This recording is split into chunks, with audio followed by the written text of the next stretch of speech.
o Romanos 11:16 diz assim: se as primícias são santas, a massa também o é.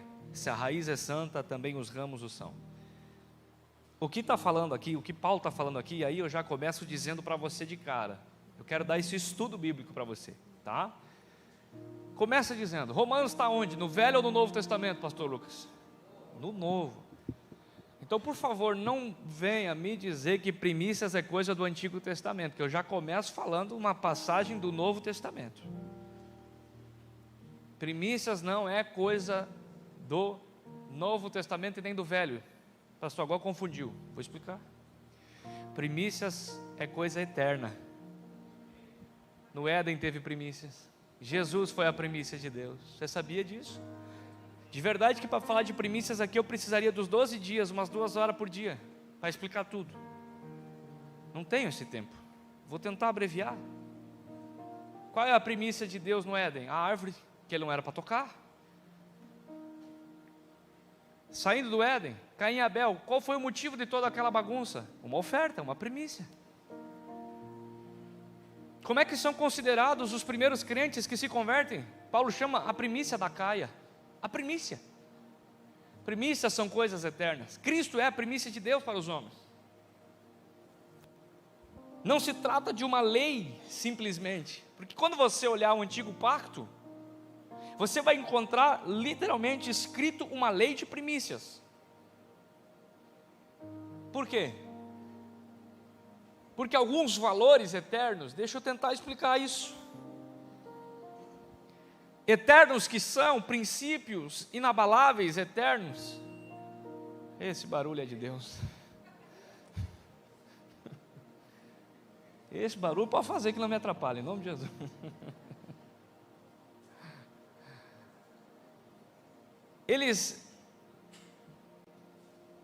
Deixa eu tentar explicar isso. Deus tem o seu governo, o seu reino. Ele cria o homem e traz para dentro do homem o código genético dele, como filho. Meu filho carrega meu código genético.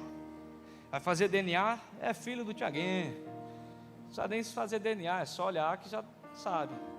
Porque tem características, tem semelhanças, tem código genético. Tem uma cultura implantada, tem toda uma história. E a proposta de Deus nunca foi na tábua da pedra, mas sempre foi escrever na tábua do coração. De modo que, aonde estava a Bíblia de Adão? Pronto, Jeremias fala isso, o escritor de Hebreus fala isso, Ezequiel fala isso. Então entenda, quando o homem fecha o coração para Deus, Deus levanta Moisés e diz, eles são de dura cerviz, não quiseram me ouvir. Deus nem entra no mérito se eles quiseram obedecer ou não. Deus diz, eles não quiseram me ouvir. Como não quiseram me ouvir, o que eu falei não ficou gravado na tábua do coração, então eu vou escrever na tábua de pedra. Moisés, tu leva para o povo uma codificação, uma legislação de regras para o povo viver. Mas escuta, essa nunca foi a ideia original de Deus. Essa foi a solução de Deus para o coração duro do homem. Quem está aqui, diga amém. Grava isso, irmão, isso aí vai dar explosão na tua mente só nessa introdução. Durante o tempo, o povo começou a viver a letra da lei, lembra? A letra mata, escuta, não é a Bíblia que mata. É essa letra, a letra fria, sem vida, que cria uma normativa, que a pessoa lê e cumpre sem ter a essência. Então, o Deus começa a levantar profetas e dizer, uma vez mais renovarei a minha aliança, e porei as minhas leis no vosso coração. E Jeremias fala, Ezequiel fala, e começa a ver uma profecia, dizendo que vai chegar um dia onde não vai mais haver necessidade de um código moral, civil, cerimonial, mas que Deus falaria através de tábuas de carne, Ezequiel 36:26, por exemplo, escritas na tábua do nosso coração. Você acha que quando nós for salvo, nós somos salvos, mas quando nós formos arrebatados para viver na Nova Canaã, na Nova Jerusalém, lá, né? Vai ter Bíblia lá, meu irmão? Não vai. Porque não como um espelho, mas agora o veremos face a face. Então, essa solução paliativa, essa solução temporária de Deus que tinha início e prazo para acabar, que era a codificação mosaica, que eram as leis de Moisés, que nós conhecemos como lei, tempo da lei, foi só para resolver o problema de um coração duro. Pronto, dada essa explicação, entenda que primícias é eterno, mas também foi codificado e escrito no Código de Moisés por causa da dureza do coração. Dízimo, a mesma coisa. Pastor, o dízimo é da lei. Então me diga por que Abraão, 400, 500 anos antes da lei, dizimou. Quem está aqui? Me explica. Por que Jacó, quando faz um pacto com Deus, Jacó vem antes ou depois da lei de Moisés? Muito antes, centenas de anos antes. Jacó disse: se tu me abençoares, então eu dizimarei de tudo que cair na minha mão. Muito antes da lei, Éder. Oferta, pastor, é coisa da lei. No Novo Testamento não tem oferta. É verdade isso? Não. Porque o primeiro culto, depois do jardim ser fechado pelos querubins, Deus pediu oferta de Caim e de Abel. E foi Deus que pediu, não foi o pastor. Talvez por isso que essas cadeiras estão vazias, porque o povo sabia que eu ia falar disso. Aí, para não ser pego, ficou em casa. Mas você que vê não tem mais volta, a não ser que saia correndo, eu vou ver daí. Porque hoje Mamão vai beijar a lona nessa igreja aqui, em nome de Jesus. Eu teria vergonha de chegar um profeta aqui, já pensou? Esse ano nas conferências que nós vamos ter, chega um profeta aqui, acaba o culto, ele me chama, diz: pastor, Deus me mostrou que o espírito de Mamão opera nessa igreja. Como é que eu fico com um cara? Eu declaro: não, aqui opera o espírito da generosidade, da liberalidade, da voluntariedade. Aqui Mamão não tem vez. Por isso talvez algumas pessoas se ofendam, porque esse ano nós vamos deixar muito claro a cultura do reino de Deus. Por isso é relacionamento, porque o ferro com ferro se afia, e não é fácil, sai faísca. Pastor, mas você bateu o ano inteiro. Não, aquilo ali foi fraco. Agora que vem o punk rock. Meu Deus do céu. Então se trata de um princípio espiritual que foi inserido na lei, que foi reiterado por Paulo, que é visto no Apocalipse. Em toda a Bíblia, de Gênesis a Apocalipse, você vê um princípio espiritual sobre primícias. E de que fala primícias? Fala sobre consagração e entrega dos primeiros frutos. Fala sobre novidades de colheita, novidades da terra que eram entregues ao Senhor. E aí eu quero deixar claro isso. É verdade que no tempo da lei as primícias eram entregues ao Senhor? Sim. De que forma? Porque você vê uma coisa, quem não trouxe papel e caneta, eu vou dizer, não, perdeu a chance. Porque vai ser aqui uma aula de mestrado em teologia para você hoje. Você não trouxe, perdeu, vai ler em casa depois. Olha aqui.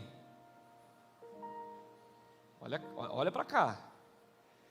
Quando você fala de novidades da terra, consagração, entrega dos bens, olha só, era para entregar ao Senhor. Diga comigo, Senhor. Agora imagina a cena. O rapaz tem um violão e ele diz assim: pastor, eu estou entregando esse violão ao Senhor. Presta atenção que até isso agora vai ensinar essa igreja, pastor Sérgio.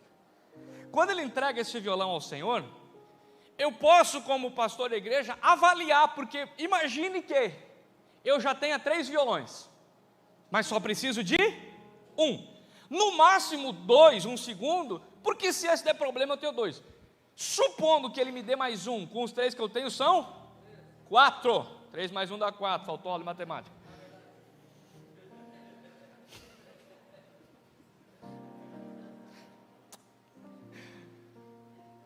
Eu tenho 3, ele ofertou mais 1, eu tenho. Eu reúno os pastores e digo: gente, não precisa de 4 violão. 4 violões. Deixa eu colocar no plural aqui. Eu delibero na autoridade que me é dada pela Bíblia, pelo estatuto, por tudo, pela lei dos homens, pela lei de Deus. E eu delibero junto com o nosso conselho pastoral em vender 2 e pegar o dinheiro dos 2 e usar no reino. Estamos de acordo? O irmão vai se ofender. Porque na verdade Ele deu para que fosse, mas isso é o que Ele quer, não é o que Deus quer. Porque Ele quer fazer a coisa para Deus do jeito do homem.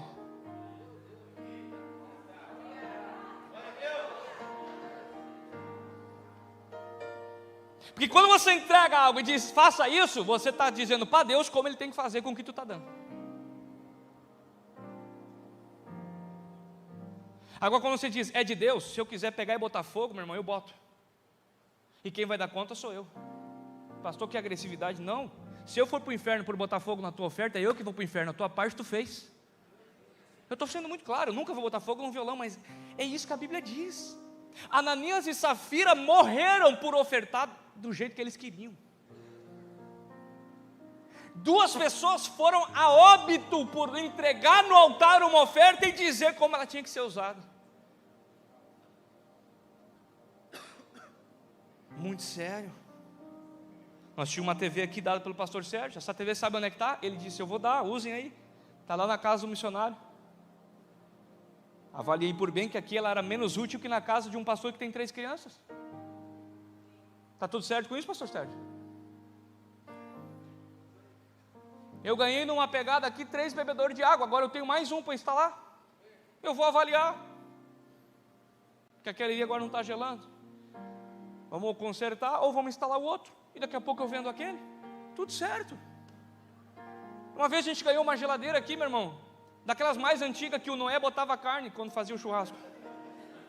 E eu não estou desprezando a oferta foi entregue, mas a gente avaliou, conseguiu um valor de venda nela e botou mais 1.000 em cima e comprou uma frost free. Tudo certo.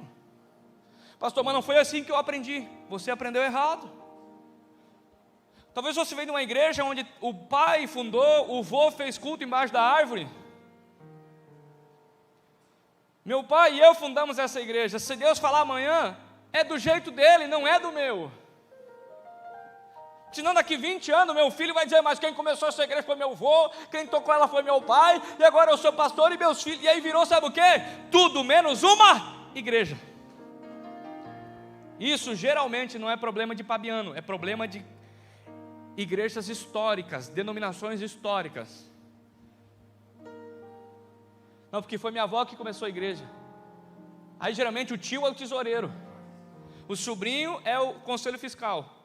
E aí o pastor parece um galo esquartejado lá, que tem que andar no meio dos crentes, porque Deus o livre, se ele fizer uma coisa errada, a igreja vai embora. Isso não é igreja, gente. Isso pode ser qualquer coisa, menos igreja. Não é assim que está na Bíblia. Não é assim que está na Bíblia. Vocês estão entendendo isso, gente?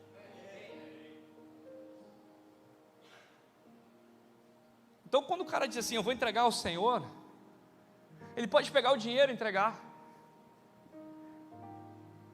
Ele pode pegar algo e entregar. Esse algo pode ser usado ou revertido em espécie. Então quando a gente diz, pastor Lucas, que vai entregar ao Senhor, existem muitas formas de entregar ao Senhor. De modo que a primícia era uma entrega ao Senhor, mas tinha um modo. Ela era entregue ao sacerdote. Biblicamente a primícia era entregue ao sacerdote. Pastor, mas diz que era entregue ao Senhor. Claro, porque o sacerdote é do Senhor. Eu estou falando da primícia da lei de Moisés, gente, não desse culto de primícias. Entenda de novo. Estou falando de como a primícia era tratada no tempo do Antigo Testamento. Era a primeira parte da colheita entregue ao sacerdote. Pastor, você acredita nisso? Sim. Mas não é o objetivo desse culto. Eu só estou dando uma explanação de primícias desde o início para você entender. Pronto. Agora, vamos deixar essa primícia sacerdotal de lado. Vamos deixá-la aqui. Porque ela não é uma obrigação. Porque a gente não está mais debaixo do Antigo Testamento. Pastor, mas eu vejo um monte de gente entregando primícia, botando dinheiro no teu bolso, entregando envelope, fazendo pix para o Senhor. Verdade. Porque acredita que isso não é só uma lei de Moisés, mas um princípio eterno. E aí, se já não é mais uma lei, já não é mais obrigação, aí já é do coração. Eu quero explicar hoje para você a diferença, por exemplo, do dízimo de Abraão e do dízimo de Moisés. O dízimo de Moisés você tinha que dar, senão você era ladrão. E a Pastorama usa Malaquias 3,10 para pregar dízimo. No que me roubais? No dízimo. Isso é aplicável se nós estivéssemos debaixo da lei. Olha que tiro no pé, eu nunca ouvi um pastor pregar isso. Que os pastores têm medo que se pregar a verdade, o povo pare de dizimar. Aqui eu declaro que quanto mais eu falar a verdade, mais gente vai ofertar e dizimar. Eu vi pastor dizer que se você não der disso, você vai para o inferno porque é ladrão. Vamos fazer uma conjuntura aqui, rapidinha, matemática. Apocalipse fala ou não fala que o ladrão vai para o inferno? Malaquias fala ou não fala que quem não dá dízimo é ladrão? Então vamos construir o cenário. Quem não dá dízimo é ladrão. Todo ladrão vai para o inferno. Quem não dá dízimo vai para o... Mas é assim hoje? Ei, colegas, me desculpe, mas a verdade liberta. Manda para aquele crente que vive naquela igreja debaixo de medo de pastor porque não dá dízimo. Manda para ele essa pregação. O dízimo de Abraão, Isaac e Jacó, o dízimo assim: Senhor, eu faço um voto, ninguém me pediu. É a expressão da honra, da gratidão, da minha generosidade, da minha entrega. Eu quero dizimar ao Senhor por todo o bem que o Senhor tem me feito. O que acontece quando você entra debaixo de um princípio? Você é ativado para receber todas as bênçãos e o favor de Deus que aquele princípio contém.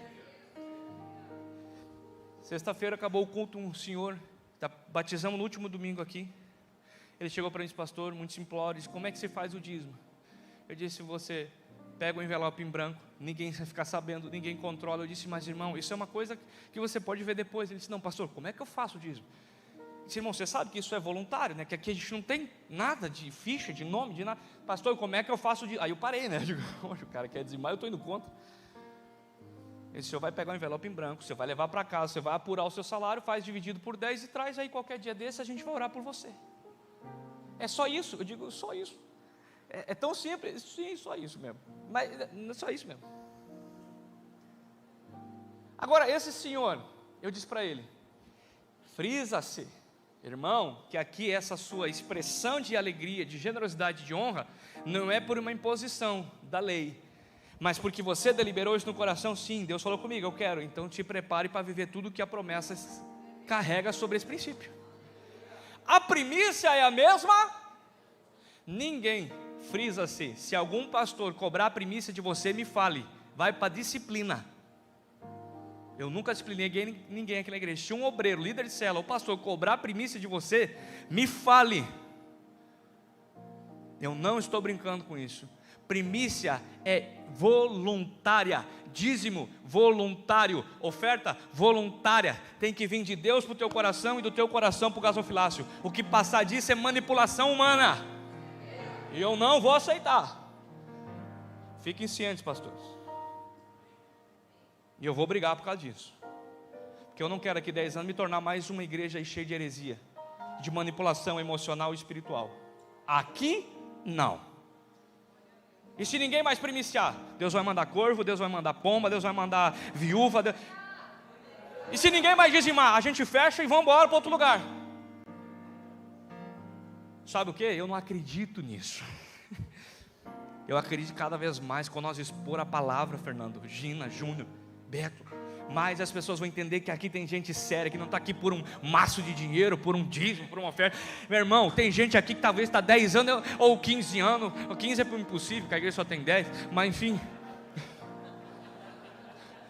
que talvez nunca deu um dízimo.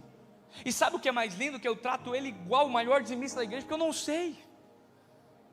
E quer saber do negócio? E nem quero saber. Os únicos que eu estou na cola para que sejam dizimistas, sabe quem são?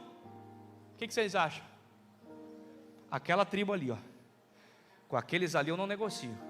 Porque o dia que eu souber que um pastor desse aqui não é dizimista, nunca mais ele fala em dízimo nesse altar. Porque ele não pode ser hipócrita de pregar o que não vive.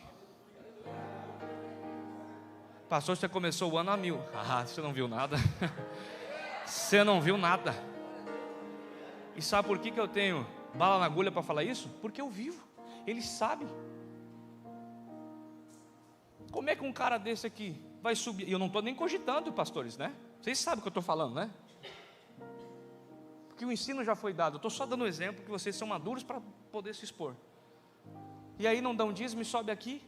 e vai pregar dízimo? Faz sentido? Por isso que eu não acredito em pastor que está em terceiro, quarto casamento querer falar de família. Isso não existe, cara. Não tem habilidade, não tem autoridade para falar. Pastor quebrado, com as finanças esgualepadas, destruída, devendo, não pode falar em finanças no altar, ele não está vivendo. Quem está aqui? A gente precisa cair a máscara da hipocrisia, a máscara do teatro, gente. Vamos parar com isso. Vamos parar com isso. Nós temos que ser autêntico, verdadeiro. É relacionamento, é olho no olho. A gente lida com coisas sérias. Ontem um irmão respeitado, no final da festa de virada, chegou para mim e disse: pastor, eu preciso um tempo com o senhor. Eu digo: por quê? Só que eu respeito pra caramba. Ele disse: pastor, eu preciso abrir minhas finanças para ti. Eu quase tremi na base. Eu digo: meu irmão, eu acho que quem tem que abrir as minhas sou eu para ti. A gente trata com coisas sérias, a gente trata com vidas, irmãos. Faz umas 3 semanas, eu tenho 5 primícias para entregar. 4, uma eu já entreguei. Eu prometi para a irmã Marlene, levanta a mão assim. A irmã Marlene disse: Marlene, a senhora nunca mais vai esquentar água em chaleira. Só vai esquentar água numa jarra elétrica. E irmã, diante de Deus, eu queria ter dado no outro dia, eu esqueci. O afazeiro, a correria. Eu disse: Cássia, é uma vida, é uma promessa, é a minha palavra. Eu saí correndo, fui lá no velho, né? Não vou falar o nome da loja. Essa foi boa, né? Fui lá no velho, dá mais dinheiro pro velho, tomara que o velho fique mais rico ainda. E eu vou confessar, irmão, eu achei que custava uns 3 vezes menos. Tu acredita isso? Quando eu vi o preço, irmão, eu fui pro celular, porque eu estou sempre assim, eu estou dentro da loja e com o Mercado Livre aberto. A vendedora está falando aqui e eu estou aqui, ó. Isso quando eu não vou na loja, experimento o calçado, vejo o número que é e corro para casa comprar na internet. Fica a dica, metade do preço. Ô pastor, sacanagem, apoia o comércio local. Se está sobrando aí, aqui não está. Eu vou pagar o mais barato. E comprei. Fui lá na casa da irmã, uma tarde de terça ou quarta-feira, e digo: irmã, primeiramente, me perdoa, porque eu prometi para a senhora naquela semana e eu esqueci. Ô pastor, está aqui. A gente trata com coisa séria, gente. E se eu não entrego, eu passo por um mentiroso. Não, eu sei que a irmã é muito curada, a irmã é uma bênção de Deus. Essa irmã é uma bênção de Deus. A irmã é quietinha na dela, mas se vocês soubessem, a irmã aqui é uma bênção de Deus. Teve um...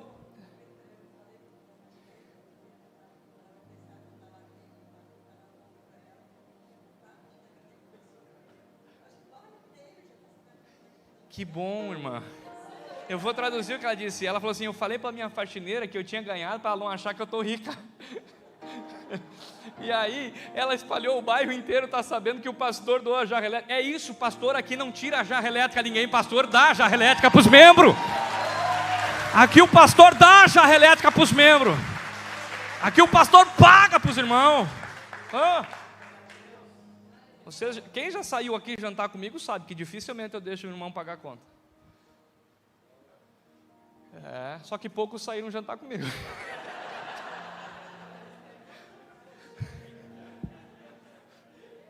Porque geralmente eu sou convidado, e quem convida, paga.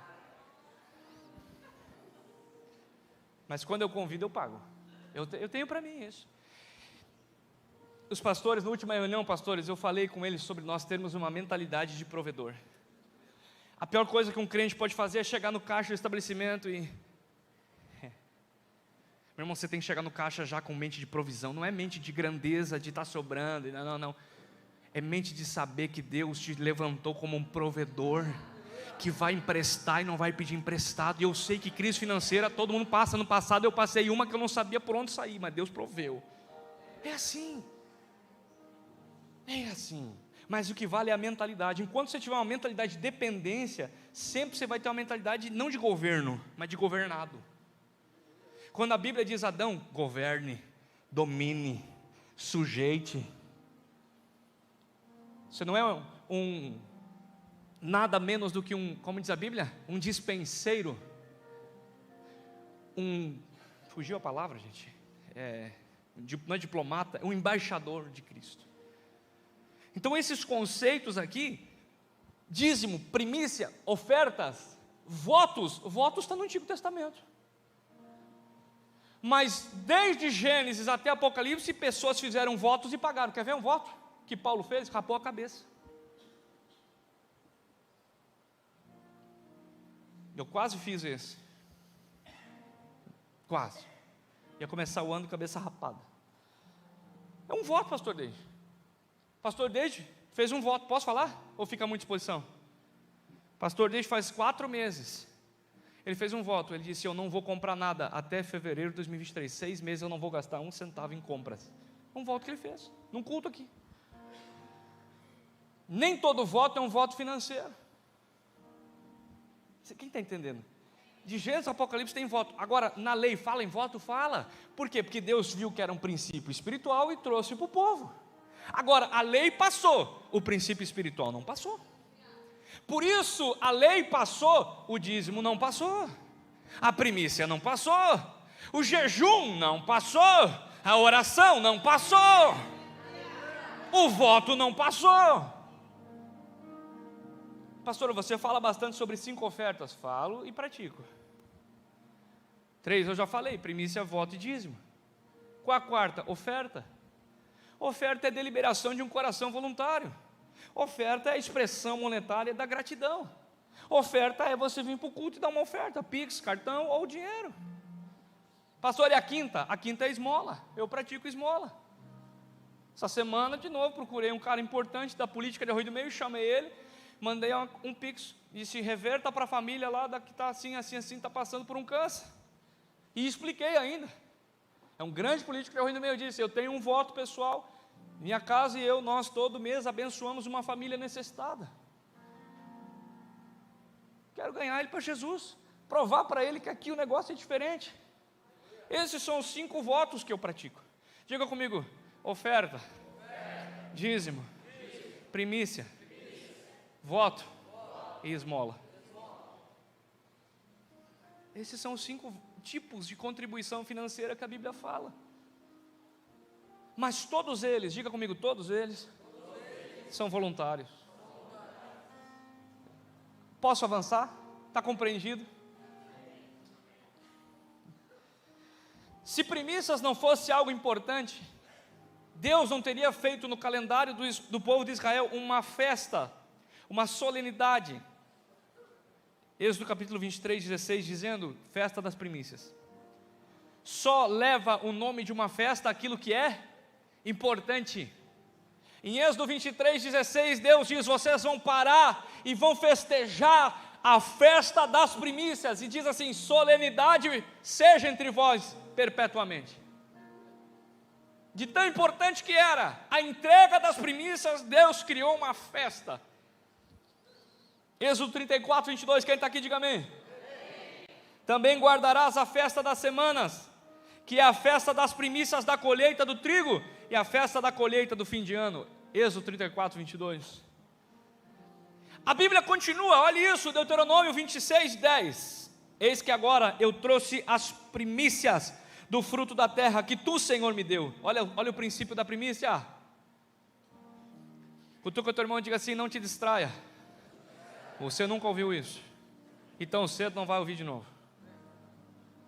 Eu vou ler de novo. Deuteronômio 26, 10. Eis que agora eu trouxe as primícias dos frutos que tu, Senhor, me deste. Olha o princípio da primícia. Primícia é: eu devolvo o que tu, Senhor. Nunca vai ser primicista alguém que ainda acredita que conquistou foi na força do braço. Porque esse império da força do braço é o império babilônico, que diz: ninguém é maior do que eu, e Nabucodonosor cai como louco com as bestas feras. No reino de Deus é sempre: Deus me deu, Deus foi bom comigo. Todo dádiva perfeita, Tiago 1,17 diz: toda dádiva e dom perfeito vem de Deus, o Pai das luzes, em quem não há sombra de variação. Tudo de bom, diga comigo assim para o teu irmão: tudo que é de bom, que você tem, teve ou terá, vem de Deus. Tudo. Pastor, mas eu trabalhei, e por que teu patrão não te botou para a rua? Pastor, mas eu tenho empresa, eu esforço, e por que tua empresa não quebrou na pandemia? Foi teu marketing? Foi tua força? Tem uma palavra na Bíblia que diz assim: a ninguém, pois, dê a glória a não ser o Senhor. Minha, pois, é a glória. Eu dou glória em Deus para tudo. Eu achei interessante o testemunho que eu recebi há poucos dias. O rapaz comprou um carro e financiou ele. E eu tenho dito aqui que se você compra uma casa ou um carro e financia, não foi um agir de Deus, né? Foi o seu financiou. E eu tenho que rever isso que eu estou falando. Porque o irmão chega para mim e diz: pastor, Deus me deu um carro. Eu digo: como assim? Eu fui lá e financiei. Eu disse: irmão, me explica. Ele disse: eu não tinha renda comprovada e todos os bancos negaram, mas eu fui no banco da minha esposa e a gerente aprovou o crédito para ela de uma forma milagrosa. Eu disse: cara, concordei com ele, eu reconheço Deus nisso. Porque em dias de inadimplência, até o nome limpo, às vezes o crédito é negado. Até quem tem renda comprovada, às vezes o crédito é negado. E o irmão tinha o nome limpo, mas não tinha renda comprovada, porque era autônomo. Ou a renda não batia, e o crédito foi aprovado. Então nós reconhecemos Deus até nisso. Tem uma música que diz assim: eu te vejo em tudo. Tudo é puro para os puros, tudo é santo para os santos. 2 Crônicas 31:5 diz: e depois que se divulgou esta ordem, os filhos de Israel trouxeram muitas primícias, do que? Trigo, mosto, azeite, mel, e de todo o produto do campo, e também os dízimos de tudo em abundância.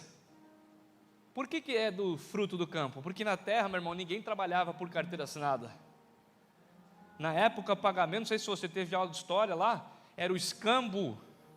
Se trocava trigo por mosto, mosto por azeite, azeite por mel, mel por cevada, cevada por milho, milho por trigo, trigo por soja, soja por 2 vaquinhas, 2 vaquinhas por um bezerro por 2 ovelhas. Não existia espécie monetária, era o tempo do escambo. Hoje chama-se permuta. Antigamente não faziam isso nos vilarejos? Eu te dou 1 quilo de sal, você me dá uma vaca. Mas daí não dá, né? Mas que esse sal aqui é do Himalaia. Neemias 10:35. Quem está comendo Bíblia aí?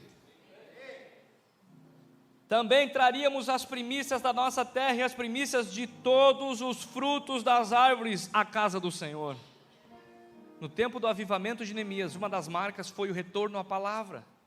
Porque todo avivamento traz de volta o povo para a palavra. E sabe o que eles voltaram a praticar? Primícias. Vamos prosseguir na Bíblia. Jeremias capítulo 2, verso 3 diz assim: então Israel era santidade ao Senhor, e as primícias da sua novidade, todos. Não, esse você vai ter que botar na tela, menina do Data Show, que hoje eu vi que é uma menina, eu posso falar então.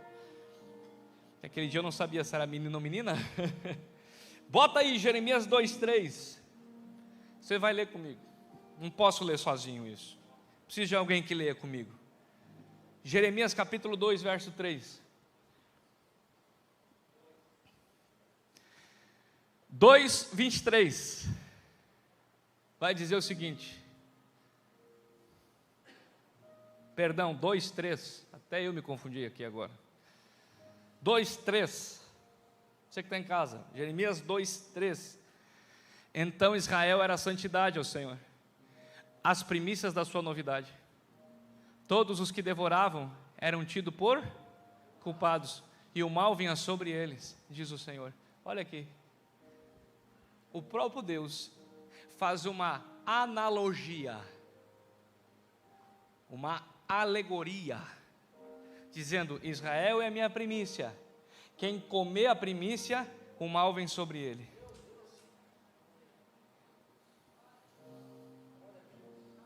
Você acha que isso é importante, se Deus está falando? E usando um profeta para falar? Pastor, mas Deus está falando de Israel. É lógico que porque ele usa a palavra primícia e usa a palavra devorar, que é comer o grão. Faz o cálculo, analise você é inteligente. Entregar ao Senhor não só o fruto da novidade hoje.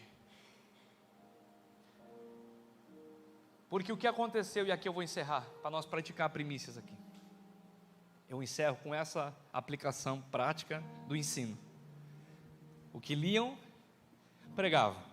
E o que pregavam, explicavam o sentido, para que todos entendessem. Agora eu vou explicar o sentido.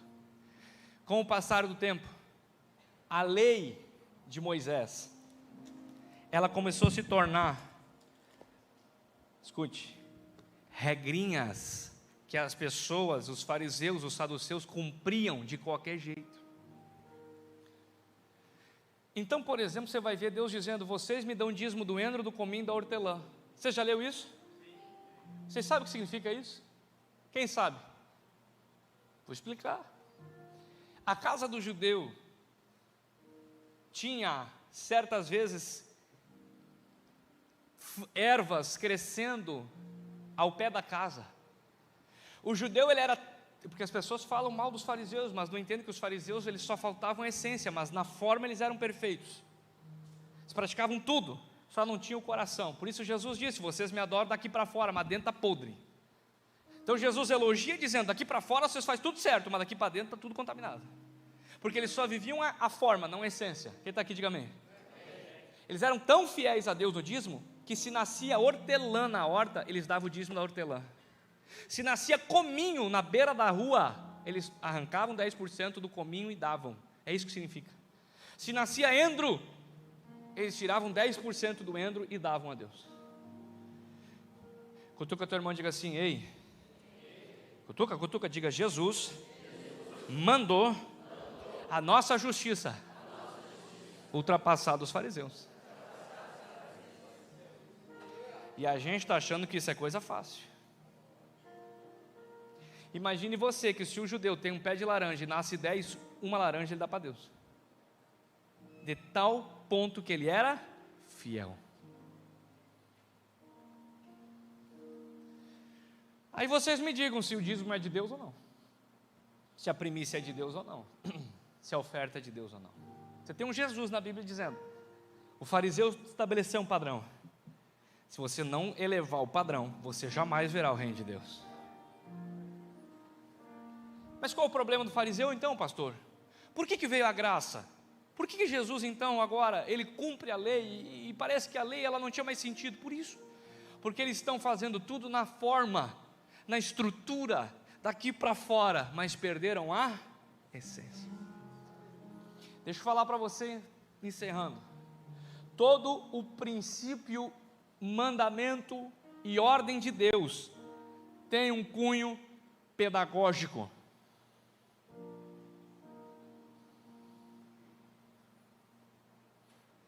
Tudo,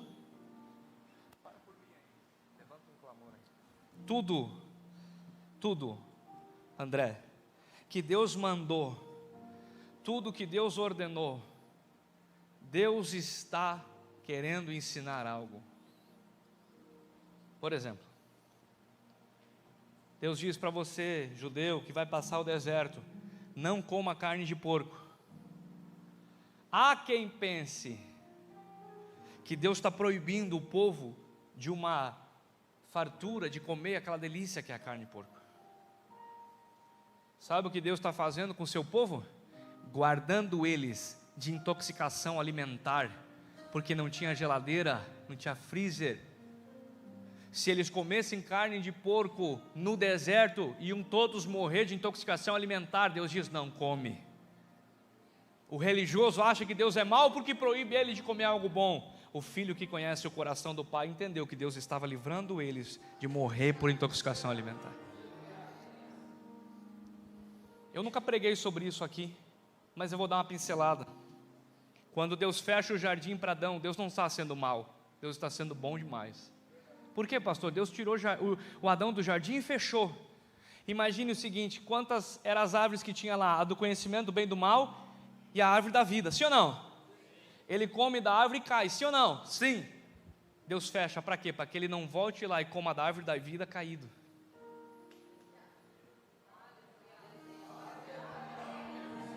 Porque aí não tinha mais volta. Deus diz: eu vou botar 2 querubins que vão rodear com... Por isso ele é o Deus que abre porta, mas também é o Deus que fecha a porta. Porque tem porta que ele fecha para proteger você, só você que não está entendendo.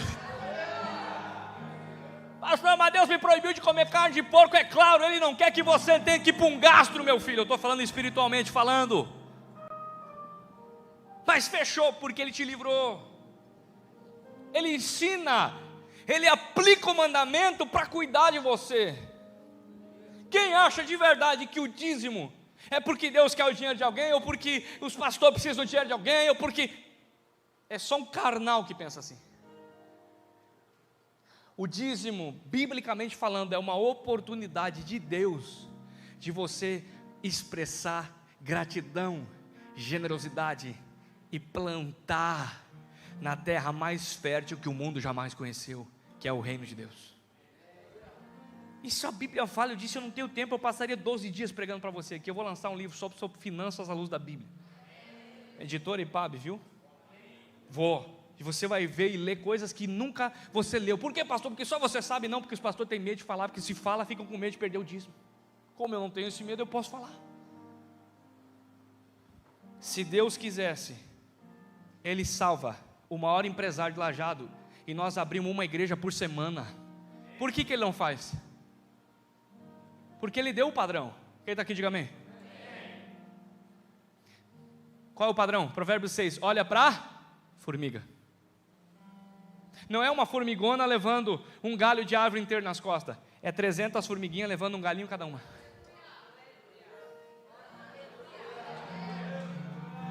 Eu vou parar, é demais. Você tem que digerir isso. Não adianta eu expor aqui e você não pegar e não entender. Você tem que pegar o que eu preguei, coma isso, digira isso. Outro dia eu continuo. Isso é só, deixa eu falar para você. Isso é só a ponta do iceberg. Eu fiquei só nas considerações propedêuticas, só no interlúdio. Eu não entrei no assunto que eu queria ainda. Eu estou só dando a rapinha do tacho, para você entender que finanças é um assunto extremamente importante. De que o único Deus, ou corrijo, D minúsculo, demônio, que ele chamou de Senhor, foi Mamon. E eu vou dizer para você, o dinheiro vai levar mais gente para o inferno que a prostituição, que a prostituta, que o carnaval, que tudo junto. O único menino que, por mais fiel que fosse, não acessou a salvação foi o menino avarento, que não conseguiu se desfazer do seu patrimônio. A prostituta encontrou perdão, o pecador encontrou perdão. Qual foi a primeira prova da conversão de Zaqueu? Tudo que eu roubei 4 vezes eu devolvo mais. Porque todo crente convertido passa de avarento para generoso na hora. Por isso, quando vem me falar de crente avarento, eu digo, será que é crente? Ou será que é convencido? Porque biblicamente, quando se converter em Atos 2, a primeira coisa que foi acontecer, vender coisas para dar para a igreja, vender coisas para dar para a igreja. Zaqueu converte, a primeira coisa que ele quer fazer é vender e dar para a igreja. Quem sabe tem muita gente se convencendo de coisas que na verdade nunca experimentou de verdade. E de novo eu digo, ninguém aqui quer o seu dinheiro. Deus quer o seu coração. Deus quer o seu coração. A parábola da semente é assim. O plantio foi o mesmo. Um colheu 30, outro 60 e outro 100. A conta não bate. Diga comigo, 30, 60 e 100 por um. Você notou a falha na matemática? Quem notou? Você sabe qual é a matemática correta? 30, 60 e 90. Mas por que ele dá 100? Porque os 10 ele quer de volta. A sua medida é 30, 60 e 90, mas ele te dá 100 para ver se você devolve os 10 para ele. Está na Bíblia. Está na Bíblia. Então, meus irmãos, esse culto de primícias não é para viver a primícia mosaica, do códex mosaico, da lei de Moisés. Não é para viver a primícia sacerdotal, ou o dízimo do entro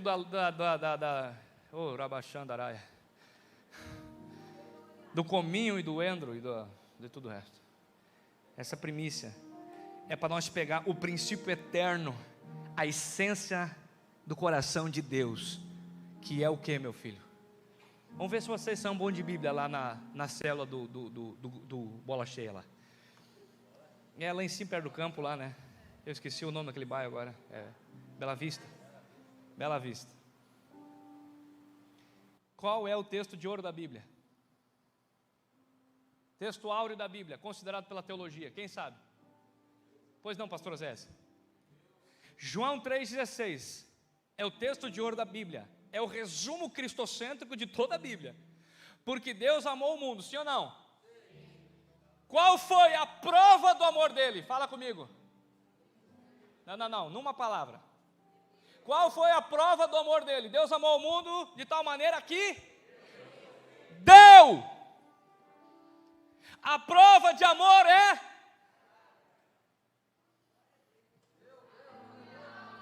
Deus está nos ensinando. Deus está nos dizendo: eu vou provar para vocês que eu amo, eu vou me desfazer do bem mais precioso que eu tenho e vou dar para vocês numa cruz, porque eu amei o mundo. Agora o crente chega e diz: eu amo a Deus, mas não dou, eu amo a Deus, mas não abro a mão. Não, você não ama a Deus. Não se ofenda comigo. Conhecereis a verdade vos libertará.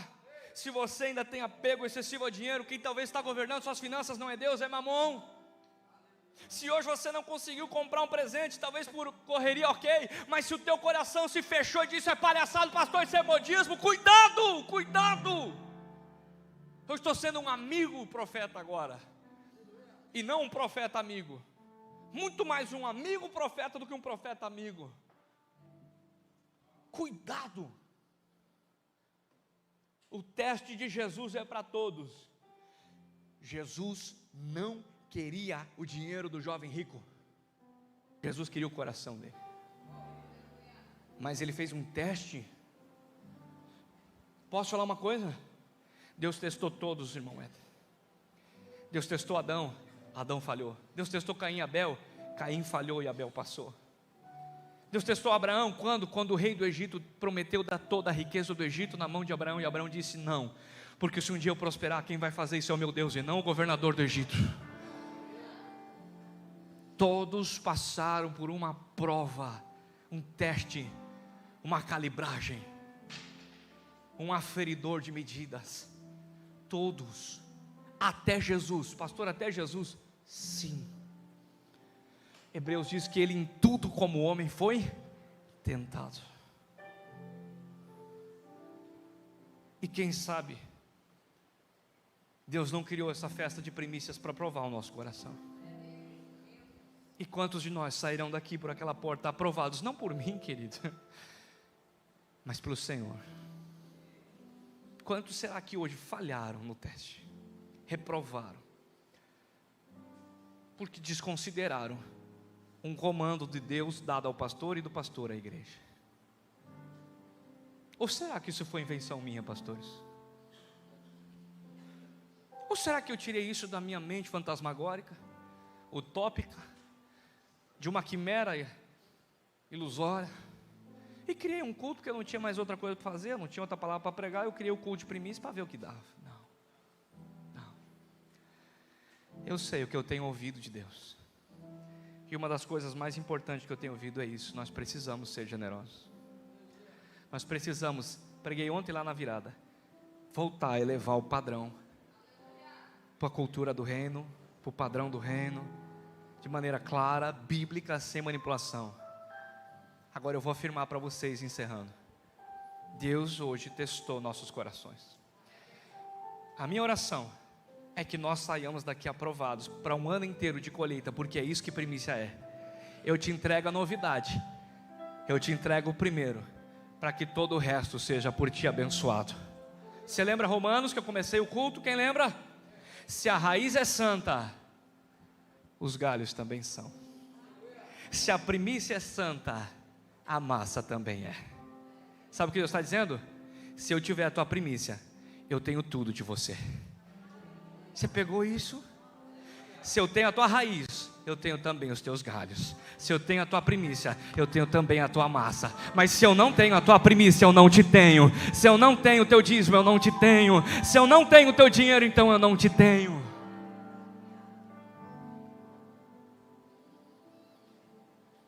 Uau. Pastor, mas eu estou numa crise financeira. Resolva ela primeiro. Você é inteligente o suficiente para saber o que eu estou falando. Deus não quer que ninguém deva nada a ninguém a não ser o amor. Pague suas contas, regularize sua vida, limpe seu nome. Pastor, mas eu tenho fé, eu quero fazer isso e ao mesmo tempo, amém, é propósito teu. O meu conselho a todos é: pague suas contas, não deva nada a ninguém, mas viva a Bíblia. Viva a Bíblia. Pastor, mas eu dou dízimo de 7%. Não, isso não é dízimo, então é uma oferta. Dízimo é 10%. Não se ofenda, eu estou sendo muito claro na Escritura. Pastor, mas eu quero dar 20% do meu salário. Bênção, 10% é dízimo e os outros 10% é uma oferta. Nós não temos como manipular a Escritura. Mas eu dou meu dízimo para os pobres. Não, você está dando esmola, dízimo se dá no altar. Vamos esclarecer isso? Quem quer que esclarece? Quem quer? Como é que funciona o padrão de oferta? Oferta e dízimo, altar. Primícia para cima, na autoridade sacerdotal. Esmola para baixo, num nível de carência abaixo do seu. E voto. Voto pode ser para qualquer lado. Você pode fazer um voto para alguém que está abaixo de você. Você pode fazer um voto para alguém que está acima de você. Você pode fazer um voto para alguém que está do lado de você. Você pode fazer um voto para Deus, para si mesmo, para sua família, para a igreja, para o pastor. Voto é 360. Porque alguém diz assim: eu dei uma esmola para o pastor. Não, então o pastor é um mendigo. Eu dei uma primícia para um mendigo. Não, então você deu esmola. Então vamos repetir assim, ó: oferta e dízimo eu dou no altar.